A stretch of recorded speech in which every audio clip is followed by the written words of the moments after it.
It's game day. Tonight, the Nashville Predators play their first home game of the season against Eeli Tolvanen and the Seattle Kraken. On today's Locked On Predators, I am joined by Locked On Kraken host and great friend Erica Ayala as we talk about our team's respective off seasons, goaltending, and our players to watch in tonight's game. All that's coming up on today's Locked On Predators podcast. You're Locked On Predators, your daily podcast on the Nashville Predators. Part of the Locked On Podcast Network, your team every day.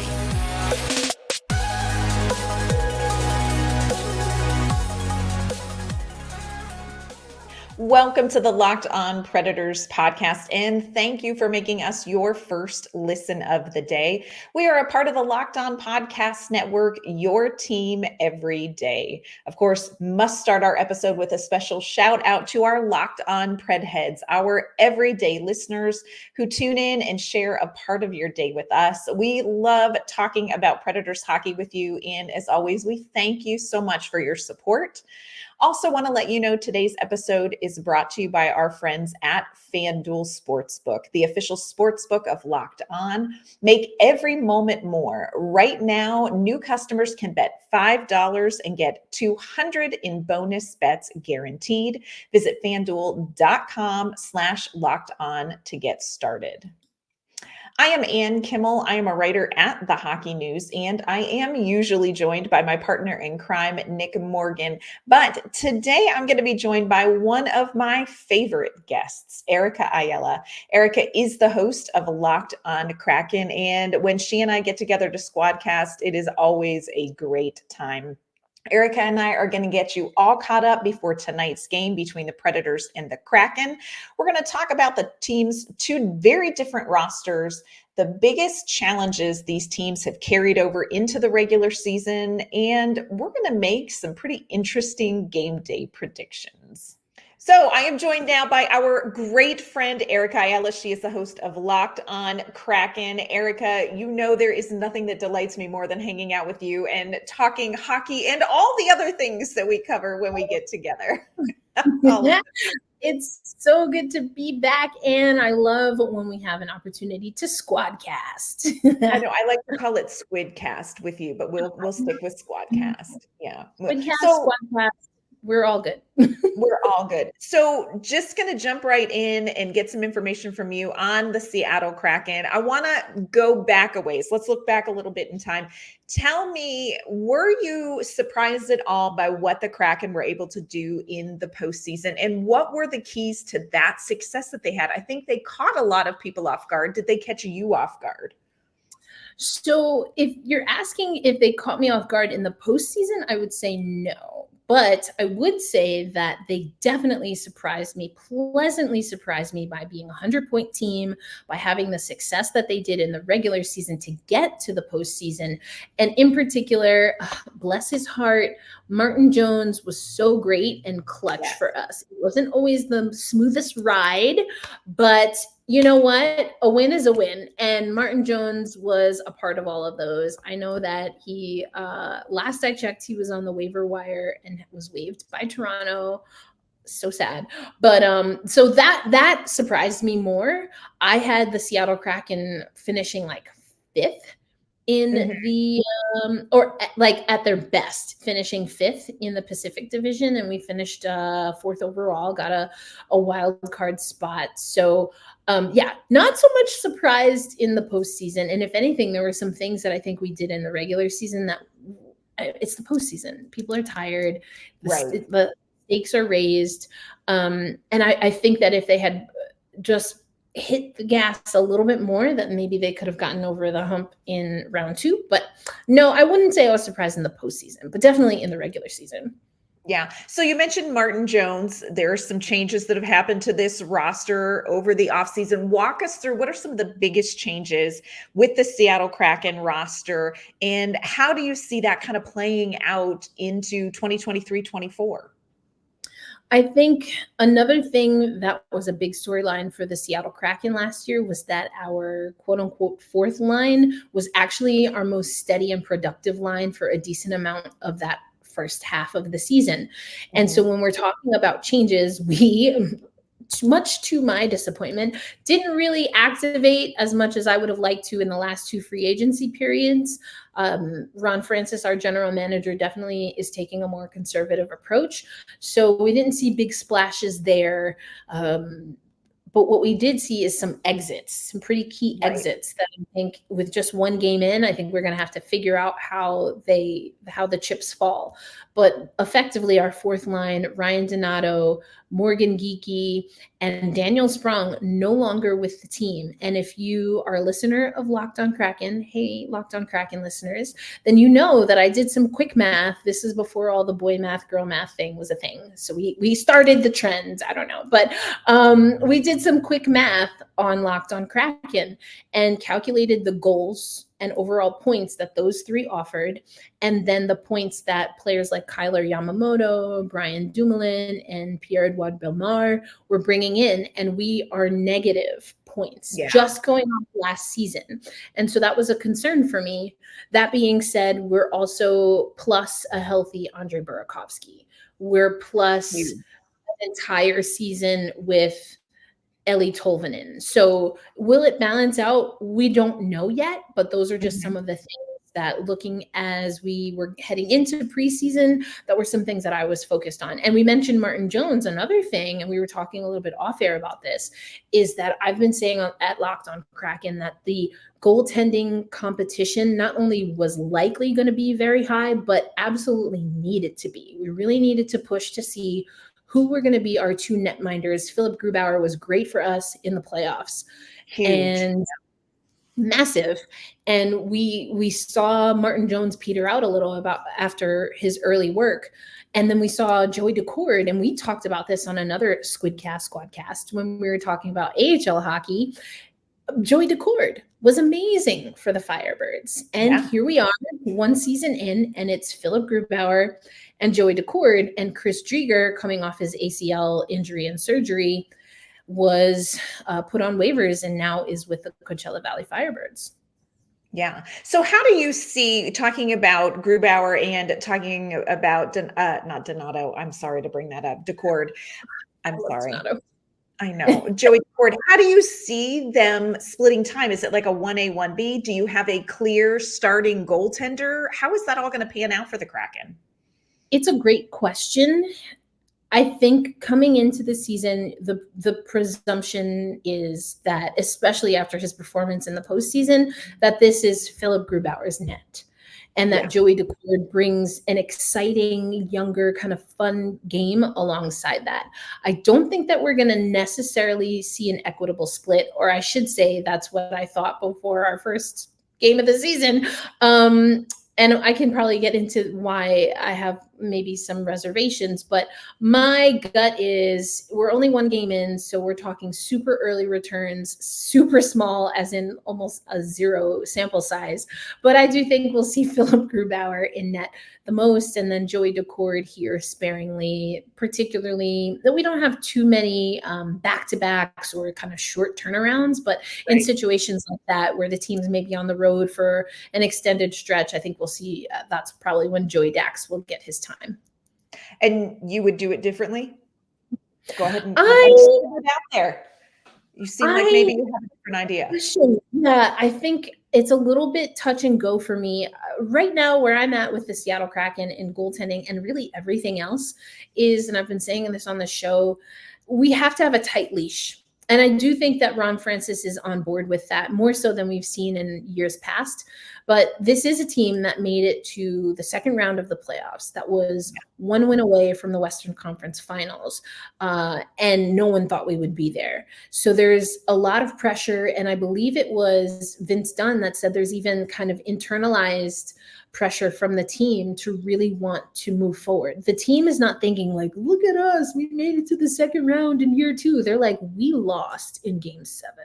That's very different, very different. And so there's really this drive to want to push. And so with that said, again, the competition, I think, is a good and healthy thing. That being said, I want open communication always, but I do think that the issues that Philip Grubauer has had, putting aside his injuries, which is why we didn't see him as much last year, were not really all Philip, but definitely a part of the Seattle Kraken not buying in completely on defense.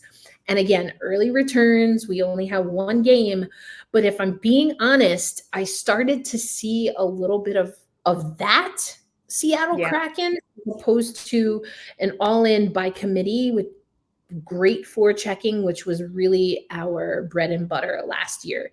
And the reason I feel that that impacts goaltending is because that puts a lot of pressure on goaltenders. We saw against the Vegas Golden Knights in our first game, their home opener and banner raising celebration coming straight out the massive slap machine on the ice. But we saw that Philip Grubauer early in that game had breakaway opportunities that he had to stave off and did not always do so.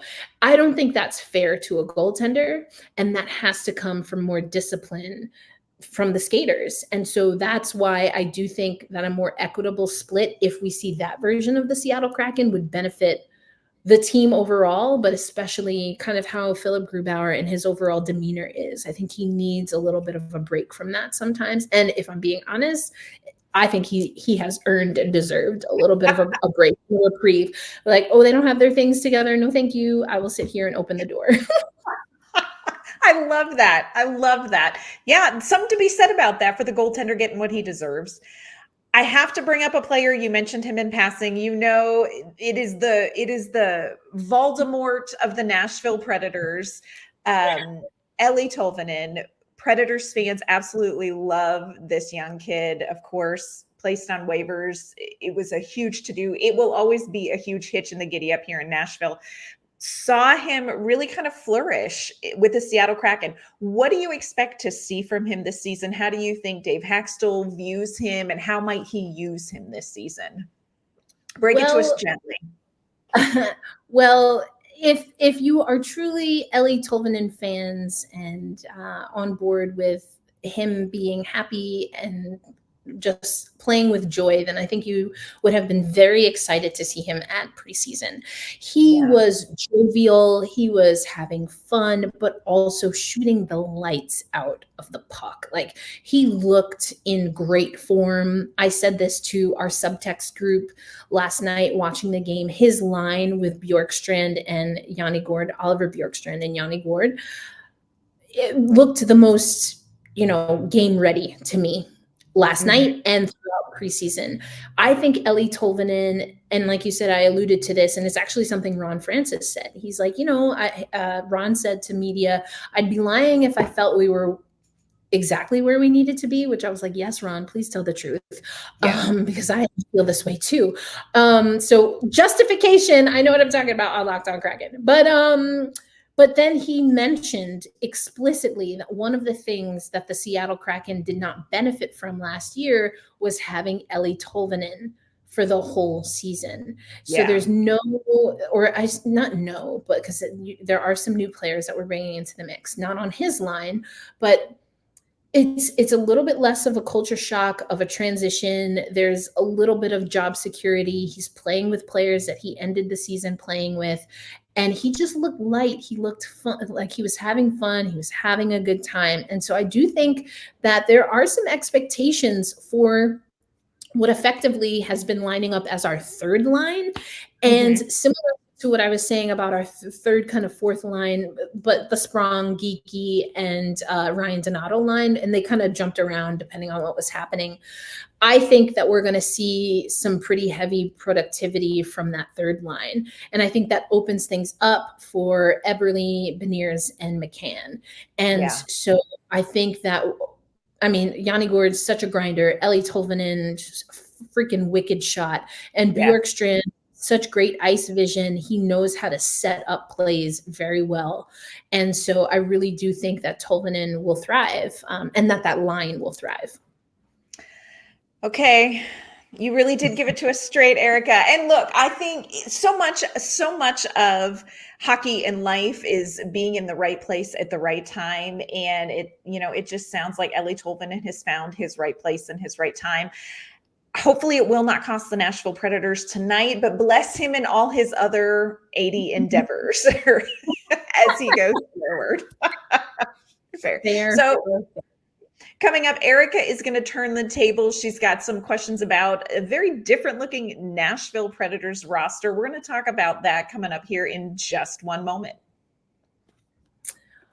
But of course, first we want to tell you about FanDuel. Now, we know that the NHL season is upon us, NFL season and the NBA coming up. And FanDuel is America's #1 sportsbook, and for good reason, because right now new customers will get up to $200 in bonus bets. That's guaranteed bonus bets when you place a $5 bet. $200 in bonus bets, win or lose, when you make a bet of at least $5. Now we're talking, you can do spreads, player props, over-unders. I have loved keeping tabs on the over-unders as I'm covering the WNBA finals. And of course, you can also do future bets, which over on Locked On Kraken in particular, in the lead up to the Calder Award, which of course went to Maddie Beniers, we were definitely watching those future bets on FanDuel. So visit FanDuel.com/LockedOn to kick off the season. FanDuel is an official partner of the National Football League. All right, Erica, we are going to jump in and talk some Nashville Predators. A lot is very different. We are not just Eeli Tolvanen this season. There's all kinds of other stuff going on. So if you have questions, we've got one game under our belt. We've got maybe some answers. Let's see. All right. Well, similarly, because the last time we had our Squadcast, we were again talking about the American Hockey League, and we were talking about some of the young guns. I love the name Evangelista. Love that. Such a good name.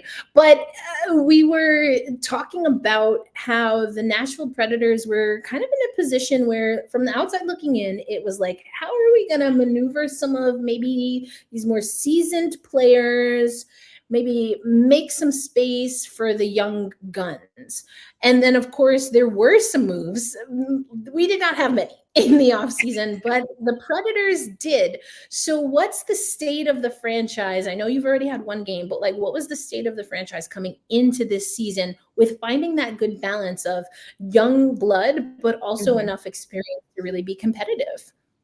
Yeah, it was a really hot kind of topic here among the Nashville Predators fan base, because at the end of last season, it really was going to be this youth movement. We were going to focus on these young players like Cody Glass, like Luke Evangelista, Juuso Parssinen, Tommy Novak. We had these young players that we haven't seen as much in the NHL.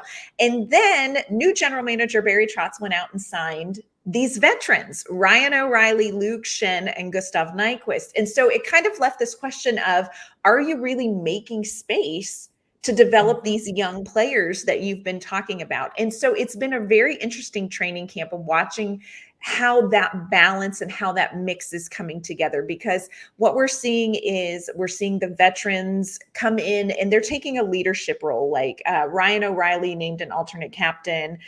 We have Ryan McDonough, another alternate captain. So we've got this veteran presence in the locker room and on the ice, but they've also opened up spots for these younger players. So Juuso Parssinen he was a seventh round draft pick, y'all, in 2019. He is playing right now on the top line with Ryan O'Reilly and Philip Forsberg. So they're kind of mixing these guys in. They're finding places even on the power play. Tommy Novak is on the first power play unit. So there is opportunity for these young players to get some experience and to grow, but they're definitely letting them do that in a controlled environment with a lot of veteran presence as well. So it's a little bit of a balance. It's not as 100% youth movement as we thought it would be, but it seems to be working pretty well through training camp and one game in that we lost. So it's not about wins or losses as I measure this. I love that. And I appreciate you offering that, because again, it was something that we talked about. But as you were speaking, I was reminded that another thing that we talked about, and I think this was when we had the trio. So I think Nick was with us, but there was something that y'all were saying, and it was like, mark our words, if there is movement at the GM and or coaching level, it likely had a lot to do with Eeli Tolvanen walking out the door and going to Seattle for free. So since Eeli Tolvanen is of mutual interest, how did, if at all, do you think that the Tolvanen maybe mismanagement played a role into who are some of the new leadership roles, new to the Predators, I should say? Yeah. Yeah. You know what? It's so funny. Looking back, I think that the Eeli Tolvanen situation was a little bit that, when you line up the dominoes, it was the first domino that started a chain reaction. And that was the Eeli Tolvanen move. You place him on waivers and say, well, we thought he would get through. Are you nuts? Now, granted, he made it a little ways before y'all got there, but this is a player with a ton of potential. And I think the feeling was, why couldn't you make this fit? And again, a lot of it is right place, right time, but the situation was not an ideal situation. How much of that is on Eeli Tolvanen and how much of that was on the coaching staff, I'm not sure. So much here in Nashville has changed, and I really feel like the Eeli Tolvanen move was one of those dominoes that kind of moved things in a different direction. The style of play that the Nashville Predators are learning and trying to execute under Andrew Brunette is Eeli Tolvanen style of play. It is fast. It is north-south. It is quick transition. It is shoot the dang puck. And so it's a tough pill to swallow. He didn't jive. It didn't jive. I want to be careful not to say that Eeli Tolvanen didn't jive. It didn't jive the way that it was. Yeah. Mm-hmm.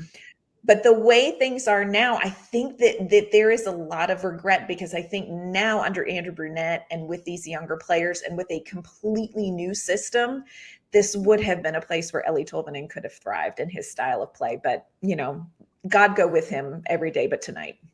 Yeah. Shoulda, coulda, woulda, as they say on Sex and the City. I think that's really interesting because we mentioned him, and, I want only good things for Ryan Donato. I mean, honestly, even when he's playing against Seattle, I don't care. But, but I mean, he's, I don't know, just on the line with Connor Bedard. You're doing amazing, sweetie. You're doing amazing. Oh my gosh, not bad. Has the first goal for the Chicago Blackhawks. Like, you're doing amazing. 4 unanswered goals started by Ryan Donato, assisted by Bedard and Vlasic. You're doing amazing, sweetie. So, I mean, I feel that. And again, it's Donato. Geeky, I was never super sold on Geeky, but I understand statistically his role for the Kraken. Mm-hmm. Just with Boston. And then Daniel Sprong, he got a nice little package for himself in Detroit.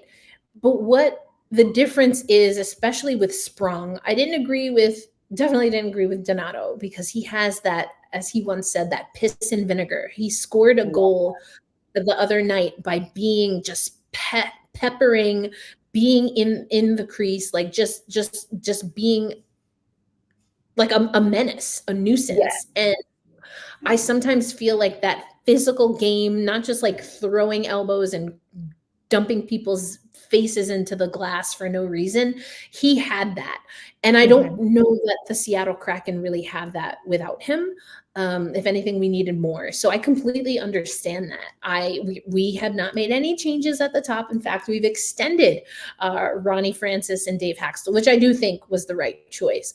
And I feel like I've mentioned it a few times that our conservative kind of way of maneuvering has been how we've built up to season 3. But now it's kind of like, are we gonna do this or not? So I'm very curious to see how it all plays out. Okay, I might be a little biased because, as I've already said, goaltending, I'm like always anxious about goaltending, really, because I feel like it's an extension of how well or lack thereof our defense is arranged. But what's the goaltending vibe and situation? Because I feel like the Predators have been on a ride in the last year or so. Yeah. There are very few things I can say for certain about the Nashville Predators, because it's just everything is different. New general manager, new head coach, new system, new roster. The one stable thing the Nashville Predators have is UC Saros in net. And UC Saros is such a difference maker not just right now, but for the direction of the team, because Barry Trotz is very clear. This is a reset. It is not a rebuild. Linguistics matter to them. But I think having UC Saros in net really does change the time frame of how soon can this Nashville Predators team get back into playoff contention, because UC Saros can keep teams in games. We saw it in the first game. I mean, Tampa Bay had 12 goals or 12 shots on net in the first period. Nashville had 2. Who made that a 1-0 game going in intermission? It's UC Saros. So I think he buys some time for this team to learn a new system, to embrace a new system, for these young players to develop. UC Saros is a workhorse. He actually does better with more work. We have a fantastic backup in Kevin Lankinen. It's almost a shame, because I'm like, give Lanky some time. Like, he is so good. Give him some time. He has earned it. But I think in Nashville, we are going to see, 60, 65 games of UC Saros and just a smidge of Kevin Lankinen. And then, do we have the coolest prospect goaltender, Yaroslav Askarov? You probably saw him with the Coachella Valley. Well, he only played a little bit against Coachella Valley with the Milwaukee Admirals, but we've got him cooking in the AHL. He is a lot of fun. He is stress inducing. I take a lot of Tums when I watch him, but goaltending is the one area where Nashville is walking confident. I love that for y'all. I really do. And one day Seattle will be there as well. I know. It was good. When everything else is chaos, we got UC Saros. And here's the thing, because I do feel that Philip Grubauer sometimes gets unwarranted kind of negative vibes and attention. Again, I do think it comes more from I wouldn't call Philip Grubauer a workhorse, not from what I've seen, at least. I know that he's had a career, obviously, before the Seattle Kraken, but to me, he's not going to bail out mistakes. And that means, and I don't think it's a bad thing, like, everyone should, how many millions of dollars are y'all getting paid? Or I guess hundreds of thousands for some, but how much are y'all getting paid? You need to do your job. And I feel like Philip Grubauer would never say this publicly, but he gives off that vibe of like, I did my job, I'm gonna need other people to do their job. And I'm not, he's not wrong. Yeah. He's wrong. Yeah. He's not wrong. And so I think we are going to see him in net. So I'm very curious. It sounds like we're probably going to see UC Saros. It'll be Saros. It will be Saros. I mean, we're only 2 games. Let's not shake it up right away. No. It'll be Saros. It's a first home game against the Seattle Kraken and Eeli Tolvanen in Bridgestone Arena. It will be UC Saros, short of him being kidnapped. Oh, let's not do that. Let's not do that. Well, when we come back, I would love to hear a little bit about what you're thinking, because I know it has gone down in history that the Seattle Kraken, on their first ever endeavor, got their first win in Nashville. So are we going to get a repeat of that? I don't know, but let's talk about it. But first, we have a little partner of the Locked On Network that we want to talk about. We do. This episode is brought to you by our great friends with the Sleeper app. The NHL season is finally here. Hallelujah. And Nashville Predators fans are wondering what to expect from a very different looking team. If you are playing fantasy hockey and you want all the inside information on Tommy Novak, or heaven help us, Eeli Tolvanen, you need to check out the Sleeper app. The Sleeper app is the official daily fantasy app of the Locked On NHL Network, and it's my go-to for fantasy sports, especially when it comes to fantasy hockey. If you like to talk hockey, you can join with other Predators or Krakens fans to talk about what the team is doing, get some opinions on your fantasy team. They have team chat on Sleeper, and with Sleeper, you can win 100 times your cash on daily fantasy. Just pick more or less on stats for your favorite Preds player, on any stat, things like goals, assists, saves, plus minus. That's right. You can get 100 times the payout on Sleeper. So start paying attention and get your picks in right away to win big. The app is so easy to use and your entries can be made in under a minute. So Download the Sleeper app and use our promo code LOCKEDONNHL, and you will get a $100 match on your first deposit. Terms and conditions apply. That is the Sleeper app, promo code LOCKEDONNHL. See Sleeper's terms of use for details. All right. Well, we are not going to want to sleep on this matchup here between the Seattle Kraken on the road and the Nashville Predators. Okay, kind of alluded to it, but we did spoil the party once in our inaugural season. Yeah, you did. But also, I mean, the Seattle Kraken have also dropped a game, and Nashville has already tripled our goal output in just the one game.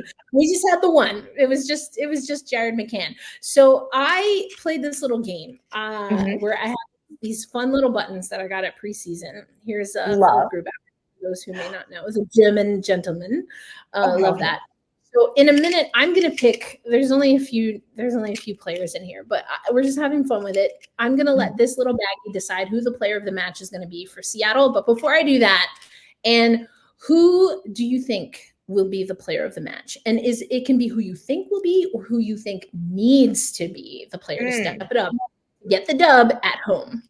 Yeah, I think those can be two different things. The player that I think it needs to be is Philip Forsberg. Barry Trotz really built this team saying that Philip Forsberg is the backbone of our offense. And he and Ryan O'Reilly, they are cooking some magic together. There is some chemistry there. They are playing with young Juuso Parssinen. Also a little bit of a fun line, but I would love to see Philip Forsberg really take the lead offensively for this team, and, a goal, maybe two, a hat trick. I don't know, but Philip Forsberg is who needs to just kind of take things over tonight at Bridgestone Arena for me. Now reach into your magic bag of goodies and tell me. I can't stand it. Don't let it be Eeli Tolvanen. Don't let it be Eeli Tolvanen. I'll tell you, Eeli's not in here right now. It's still early in the season. Okay, so for game one, I pulled Matty B. Let's see who we get, which I always love talking about him. Okay, I have the button in my hand. Let's see who we've got. Oh my goodness, it's Matty Beniers again. That's so wild. I tell you, okay, Locked On Kraken fans know there's two of each Grubauer, McCann, and Beniers. So this means that this is the 2 of 2 of Matty Beniers. So there was a higher chance that I would pick someone else, and I still picked Matty B, which is just fine by me because I love this guy right here. We actually had a lot of shots on goal in our first game, and the first one, if I remember correctly, I mean, who knows how they do the stats, but I would have credited our first shot on goal to this guy right here. So much conversation about if he can match his output from his Rookie of the Year campaign last year, which I'm like, if you listen to the podcast, you know that Matty Beniers, he learns on the fly. He absorbs so much. He has such a high IQ that I never worry about him, and he's always impacting the game. So I love this. But just as I did in game one, and I kind of alluded to it earlier, my probably real answer is that it's going to be the Gord line, which of course includes Eeli Tolvanen. I think they are going to, especially early on in this season, the Seattle Kraken will go as that line goes. Eeli Tolvanen, Yanni Gord, and Oliver Bjorkstrand. And on subtext, I had an interview with Bjorkstrand, and he knows that he's kind of like a slow starter sometimes in the season, but that was kind of extended a little coming to a new team in the Seattle Kraken. So he's really excited and energized to make an impact earlier on. So those are my thoughts. The little sachet that I have here has picked Matty B, but also keep an eye on that third line for us. I just have to tell you as an aside, Nick and I got to work the red carpet at the NHL Awards, and we got to talk to Matty Beniers. So freaking precious. He's so adorable. Precious. What a just wonderful first impression from that young man. Now, I would like him to kind of keep his goal scoring in his pocket tonight, but Matty Beniers is he is totes adorbs. So adorbs. And I feel like you do need to have that conversation with him about musical theater. I'm ready for it. I'm subscribing, I'm reading, I'm listening multiple times over. And I forgot we also have Andre Burakovsky in the bag, but we didn't pick Andre. We didn't get McCann or Phillip this time around. We went with Maddie B. So not a bad pick. All right. So we have each of our teams have had one game under their belt, each of them a loss. What is the Seattle Kraken going to improve upon in this game tonight against the Nashville Predators? What's going to be their big improvement? Well, I personally would like to say special teams, although Dave Hakstol might disagree. We kind of talked about that offline. He's been very defensive about the power play. The power play was 0 for 4 in our first game and wasn't really that great in preseason. The penalty kill, better. We were 4 for 4, so we did not give up anything, but we also had a 5-minute so we had 5 minutes on the power play in that first game. Really hoping that Brandon Tanev is okay. Actually, we might see someone come up. Well, actually, what I think is going to happen is that we'll see Ty Cartier slide in, and then Kyler Yamamoto probably stay on that fourth line. But I really do think, despite what Dave Hakstol is saying early, that we need to focus. We need to be practicing, and I've been saying this for over a year. We need to be practicing special teams because those opportunities are too great and too big for a team like us that in 2 seasons has had way too many 1-goal losses or games where maybe we lost by 2 or 3 goals, and just like game 1 where we let in an empty netter. So I really do want us to refine special teams, and I don't know how much we're going to be able to do that from game 1 to game 2, but that to me is going to be a massive factor in this game, and I do think that the Seattle Kraken really have to ramp it up on the power play in particular. Well, one of the things that I know the Nashville Predators need to do better is to stay out of the penalty box. I always say there are no snacks in the sin bin. They kept checking against the Tampa Bay Lightning just to make sure. So, I know you want to work on the power play, but I would really like for you to not get that opportunity. Let's keep out of the penalty box, Nashville. The other thing the Predators have to do that the Seattle Kraken do really well is the Predators have to come out and play right away. They kind of eased their way, jittered their way into the first period against Tampa Bay. That is not something that the Seattle Kraken will allow. The Seattle Kraken hit that ice running and they don't stop until the final buzzer. So I know Nashville is going to have to really hit the ground running right from first puck drop against the Kraken. Y'all are scary. Yeah. Well, hey, we certainly can be. We can also be scary in what we don't execute. We'll see. It is October, spooky season. So we'll see. All right. So last question. Give me your final guess, final score. Who's going to win it? By how many goals? What do you have? Okay. I'm thinking we're going to get a 4-2 scoreline here. And I think if Ty Cartier is in the lineup, that's going to be a 4-2 win for the Seattle Kraken. I was a little bit surprised that he wasn't in the lineup, but Dave Hakstol wanted more on special teams. So Kyler Yamamoto, who had a great preseason, was in. Yeah. But I think Ty Cartier just gives us something really electric, and that we need that offensively. So I'm going 4-2 in favor of the Seattle Kraken. If we don't see Cartier, I think it's up in the air and maybe 4-2 the other way. Yeah.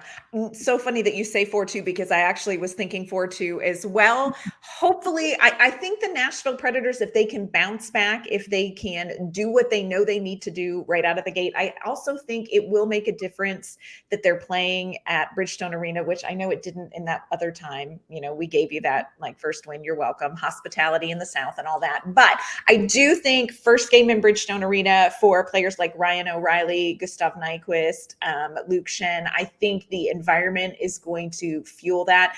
I'm going to go Nashville Predators 4-2, but I think this is going to be a good game. I think it's going to be a real good game. Yeah, I think so. And hopefully for both our sakes, because, I always want to see Nashville do well. I mean, you and Nick also, but I mean, we squadcast a lot, and there's just like a little special place in my heart for Nashville. So I just want to see everyone compete really well. I mean, I know I'm sounding hella stereotypical, but honestly, a good game is what I want to see. It's super early in the season, but these are 2 teams where we do internally have a lot that we want to prove. There's been enough change where we can kind of exercise some of those demons from last season, but there's also enough stability and carryover where we can continue on with our respective cultures. And so I think that can make for a really fun game. I think it's going to be great. Erica, tell everyone where they can find the podcast and where they can find you. Well, you can find Locked On Kraken anywhere you listen to audio podcasts, including the Sirius XM app, where you just search for your little Locked On Predators or Kraken, and you'll find us there. And of course, you can find us on YouTube as well. I don't know, Elon Musk is kind of playing around with my personal account right now, but you can find the show at Locked On Kraken, no spaces, all spelled out for you. And you can find Locked On Predators on, we call it Twitter X because I can't quite get there with the X. That's just how I feel. At LO_Predators. You can find my work online at InsideThePreds.com. You can find me on Twitter at ANK_Mama on Ice. Erica, you know it is always nothing short of a fat joy to get to hang out with you. And we will see what happens tonight. Kraken Predators tonight, Bridgestone Arena, 7:00. We'll see everybody there, and we will see everybody back tomorrow on our respective podcasts to break down the game. We'll see you then.